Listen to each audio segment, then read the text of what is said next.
Time Management, Too Much Japanese, written by Khatzumoto, posted in February of 2008. No such thing, I think. I don't think there's such a thing as too much Japanese. A language isn't just a hobby. It isn't just something to kill time. It's a life skill. Life skill. That's English for important. There aren't many things in life that it's nearly impossible to function without socially, and that you can use for literally your entire life, but language is one of them. Having said that, I did have some time management problems, especially my penultimate semester of college. I didn't graduate on time, but Japanese wasn't the problem. The problem was deeper than that. The problem was my perfectionist attitude to my work, and my not allowing myself to sit down and work on a single project to completion. Now, some might say, well, Japanese was taking all the time, so cut off the Japanese and focus on your coursework. You can always pick up the Japanese later. Again, I say no. A project that is going well should not suffer for a project that's going badly. This is just my personal opinion, but I really do believe this. It's easy to look around at your projects and see how well Japanese is going and be like, if I just take a little bit of that time mojo that Japanese takes, my other projects can do well too. No, son. For one thing, there is no guarantee that if you just give those other projects more time, they will go better. You may just end up making all your projects suck. More importantly though, what those other projects need might not be time. They may need to be done more efficiently, especially if they're projects that have local importance, time-wise, but not the direct, lifelong importance and usefulness that true fluency in a language has.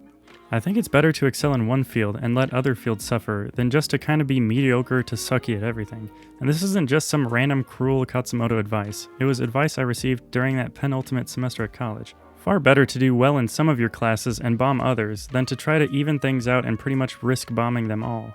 The people who most have this issue between loyalty to an important personal project like learning Japanese and loyalty to other projects that are also somewhat important are students. To you students, my advice would be this. 1. Keep doing the Japanese, no ifs, ands, or buts. 2. Try to work it into your coursework or schoolwork directly or indirectly, even if it's just having music playing in the background. 3. When you do your school projects and homework and such, do it to completion in one sitting. This is what I didn't do consistently that penultimate semester. I had trouble. I was almost always jumping from project to project trying to put out fires. Ironically, only when I did sit down and practice single-handling did I get anything completed. Do not leave things half done. Context switching may work for computers, but it sucks for human beings. Work on your own timetable and not the teacher's or classes. What I mean is, don't wait until the homework is on the horizon to get it done. Don't wait until other people are worrying about it or the instructor is talking about it. Obviously, get it done before the deadline, but get it done well ahead of that if it's convenient for you. Batch it up and do perhaps a month's worth all in one sitting.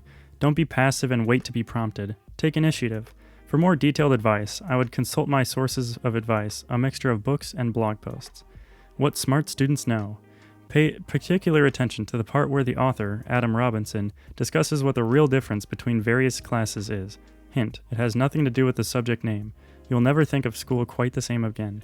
Timeboxing. Have you ever wondered why you often seem to work so well when a deadline is coming? This is kind of why. The key here is simply to set the deadlines and parameters on your own rather than waiting for other people to set it for you. This way is far more efficient and far less stressful. Do it now. Pay particular attention to the advice to use single-handling.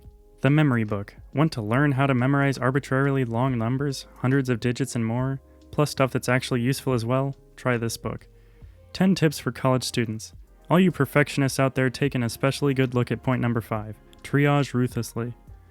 Graduating college in 3 semesters. This advice is golden.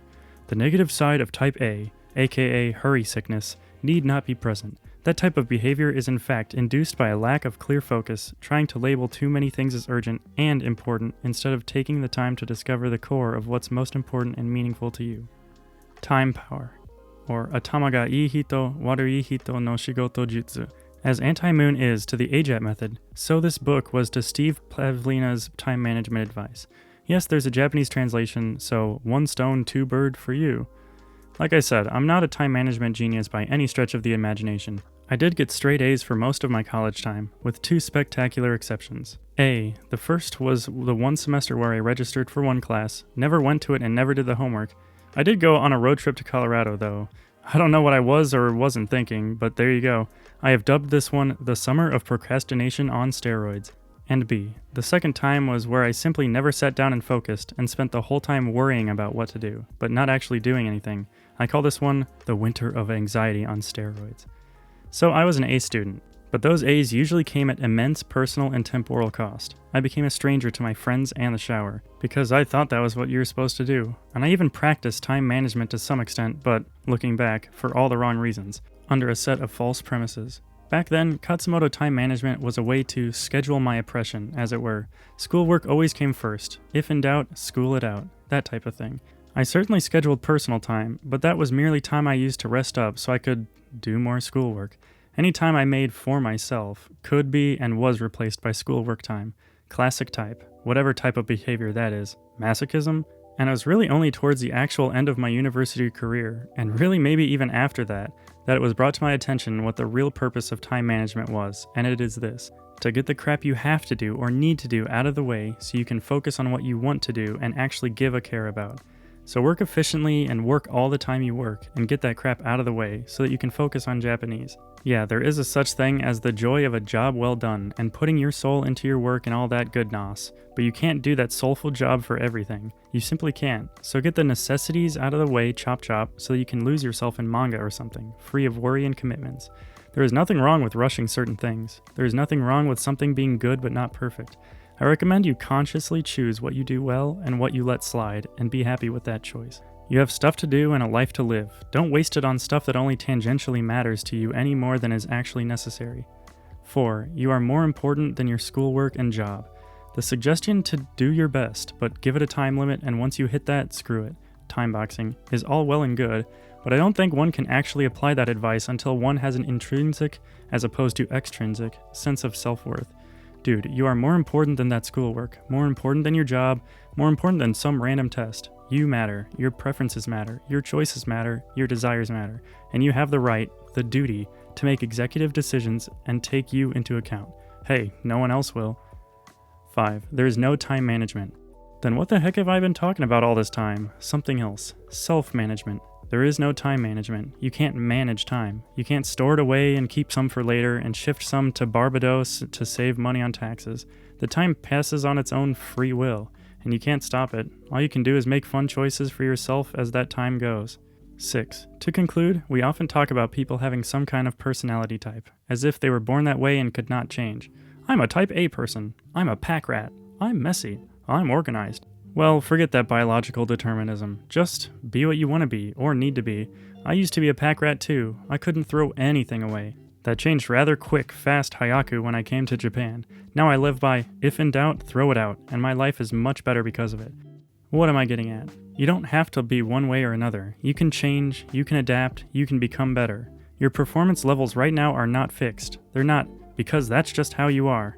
They are more to do with your work style, your technique. Improve your technique and your results can improve dramatically, and some of those techniques are really simple. Anyway, I'm a bit out of my depth here with this time and self-management stuff. I don't really feel qualified to speak on it as an expert, but listen to the people I listen to, they are right. Don't rob your future to feed your present. Don't let the urgent hijack the important. Figure out what's important to other people versus what's important to you, and keep doing Japanese.